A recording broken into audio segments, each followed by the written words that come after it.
ja viisid on kirjutanud siis Tõnu sina enamusel lool ja Allan siis paaril lool. Rääkige sellest nagu plaadi sünniloost, et Tõnu võib-olla hakkab peale ja siis Allan ja kõik, kes siin laval on, soovivad võib-olla lisada. Et kus tekkis mõte, kus sa üldse mõtlesid, et Aarne Mäe sõnad sai? Ma saan aru, et see kogumik või see luulekogumik on mingi paarkümmend aastat vana. Jah, et ühe korra suvel saime Aarnega kokku. Aasta oli siis? No see oli äkki mingi juba mõned aastad tagasi, aastatest võrrega nimetada, aga kuskil nende 2000 mingi 16, 17, 15, midagi umbes see. Enne koroonat. Ja siis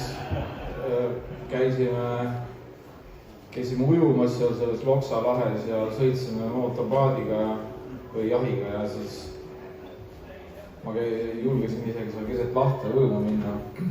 Üle pea vees, jah? Ja üle pea väga üle pea vees, nagu seal kuskil keskele. Ja siis pärast käisime rannas ujumas ja siis käisime saunas ja igal pool Soome saunas. Pesemas? No ma ei tea, kas pesemas, aga... No saunas tekivad tavaliselt head mõtted. Ja siis pärast sauna siis hüppasime sinna jõkke, kus oli põlvini vesi oli seal. Aga siis tekkis mõte ja siis nagu mõtlesime, et võiks nagu Aarne poeesia peale siis või lüürika peale teha nagu terve plaadi nagu lugusid ühesõnaga ja siis hakkasingi tegema vaikselt neid ja Allan ka siis. Nii Aarne, tahad sa kommenteerida? Kuidas? Ei, ma andsin selle luulekogu üks kord ammu ka, aga ma ei mäleta tegelikult, kas ma andsin, sest see oli Green Christmas mingi detsember ja ma olin Nugastis seljas Siiveri oma number 9 ja siis ma olin seal nagu hiirelt külm oli ja ma ei julgenud Tõnule üldse läheneda ja siis kõik võtsid värsket õhku õues seal ja siis väikse teatri saali, väikse saali seal õues ja siis ma läksin seal luulekoguga, hiilisin ligi, aga siis Tõnu üks 2 sõna, et ära külmeta ja siis ma läksin tuppa tagasi. Aga ma andsin luulekogu üle või? Ei, ma ei mäleta seda. Tõnu andis üle? Jah. See oli sul alles kõik need aastad? Ja see oli mul alles ja see oli nagu raamaturiius. Nii, aga Aarne sõnum tal oli lihtne viisi teha Allan ja soovite äkki vahepeal see kommenteerida? Oota, mis see küsimus oli? Kas oli lihtne Aarne sõnum?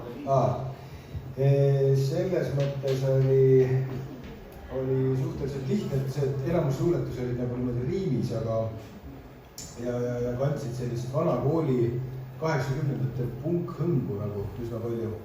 Et meil oligi selle plaadiga selline plaan, et liigume ajas tagasi ja proovime teha sükust ehtsalt sükust 80-ndate värki, aga üldiselt mõned tekstid nagu mõjutavad seda meloodiat või siis seda asja, mis sinna ümber tekib, näiteks see tekst Suuline tuled, mis sul oli Aarne, mis oli mingi teise nimega, aga see mulle tundus, et see on selline 60-ndate stiilis nostalgiline orkestrilik saade sobiks sinna ja siis umbes nii tekkiski, aga jah, väga mõnus oli teha jah, need Aarne tekstid lugusid. Nii, et Anti, kuidas sul on selle uue plaadi taustal tüümistada seda passi? Võta mikrofon ka, mul keegi kuuleb. Väga hea. Väga hea. Aga Tõnu, et otsa kokku tõmmata ja teid juba lavale lasta, aga miks selline nimi? Paljud inimesed teavad, mis see krüptozooloogia, ma läksin Wikipeediasse, vaatasin, see on mingi kosmoseloomade teadus või mis asi see on? Jah, et... Räägi lähemalt, miks selline nimi? Aarne ilusatele luuletustele, 80-ndate meloodilised rütmid.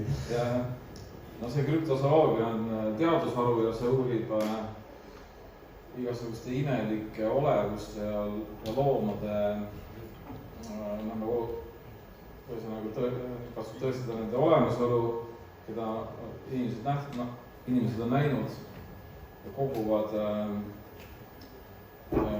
teavet ja tunnistusi nagu inimesed, kes on mingisuguseid imelikke loomi näinud. Tood mulle näite ka, mis looma? Näiteks Ameerikas on palju nähtud sellist tüüpi nagu mingi nagu liblikmees või mingi selliseks lend, nagu inimese moodi, kes lendab ühesõnaga. Ämblikmees on meil ikka teada. Aga ühesõnaga paljud inimesed on ta näinud ja siis Inglismaalt on teada palju näiteks selliseid suuri purjesid kasse nagu Inimesi kujulisi. Ei, need ei ole inimese kujulisi, mida jällegi nagu paljud inimesed on näinud. Ja niimoodi, ja siis näiteks lumeinimene käib sinna nende hulka, keda samuti. Nii et kui sa selle muusikalise Aarnemäe poesi kokku paned, siis tekkis selline tunne, et sa oled midagi sellist ebainimlikku, mida keegi ei ole veel näinud ja sellist erilist ja ainulaadset. No selline nagu müstiline märk, et nagu Aarne lüürikast koorub välja selline müstiline märk, mida see krüptozooloogia nimetus nagu hästi kokku võtab. Nii, kas teeme veel, tahate 2 sõna veel lõpetuseks, kõik tahavad tegelikult teid kuulata, mitte seda vestlust, aga Aarne, palun. No ma tahan ka kuulata, aga tegelikult on see luulekogu ise muidugi 30 aastat tagasi kirjutatud või välja antud ja ma sain siis just 30-aastaseks, kui see väljaandmine oli. Ja ütlen ausalt, et paljud neist või mõned neist luuletustest olid just mõeldud vennaskonnale mõeldes, kuna ma austan neid väga. Ja olen olnud eluaeg nende fänn ja mul on väga hea meel, et nad tegid selle ära, et ma tänan teid ja mehed ja naised, et kõik on nagu tiim. Anti, nii mõnusalt maherad naerda, et mingi lühike kommentaar sul on kombeks. Ma siin teda. Nii. Lühike kokkuvõte. Plaadist. Plaat on algus nagu ka. No ma soovitan seda plaati kõigil kindlasti kuulata, sellepärast, et see on võib-olla selline vennaskonna mõttes väga huvitav plaat ja pealekauba vennaskond ei ole ju teinud uut plaati vist mingi juba mitmeid aastaid. 1 aasta ei ole teinud. 1 aasta? No, ühesõnaga, Tõnu laseb ainult plaate välja niimoodi, et vennaskond ise ei tea, on ju. Aga noh, ühesõnaga, koos tehtud plaate siis. Et ühesõnaga, jah, mis sa Edvi arvad? Kas kellelgi on küsimusi? Absoluutselt igasugused asju. Absoluutselt, tahate küsida plaadi käest, Tõnu käest, Annani käest, Anti käest. Millal Spotify'si plaat tuleb? Mingi aja pärast tuleb ülespanna, jah? Sügise alguses. Jah, konkreetse tähtaega, kes öelda, aga mingi ajal paneme üles. Nii, küsige veel. Ma saan aru, et saalis on vist ka 2 ajakirjanikku. Palun. Palun. Ja nüüd kokkuleppinud küsimus. Kes kirjutas Oskar Lutsu keda? Ma tean seda. Mis see on? Seda ma tean selle, Lutskul Oskarit saanud.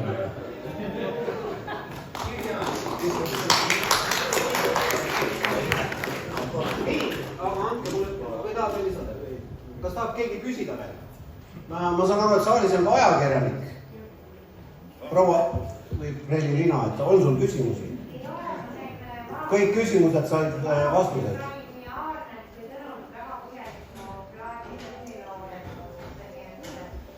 Nii, aga mul on siin intervjuu lõpetuseks 3 kontrolliküsimust publikule. Lihtsalt siin samas järgmine aasta toimub, kuna meil siin meie põlvkonnal täitub juubelite aasta järgmine aasta ja meil ka ansambel Süütu vanaema saab siin Riho Rosberg laulja meil kuskil saalis. Tähistame siin ka juubelit ja korraldame, et iga Rakveres on kombeks iga 5 aasta tagant korraldada selline puhk suurüritusi, kas siis laulupeod või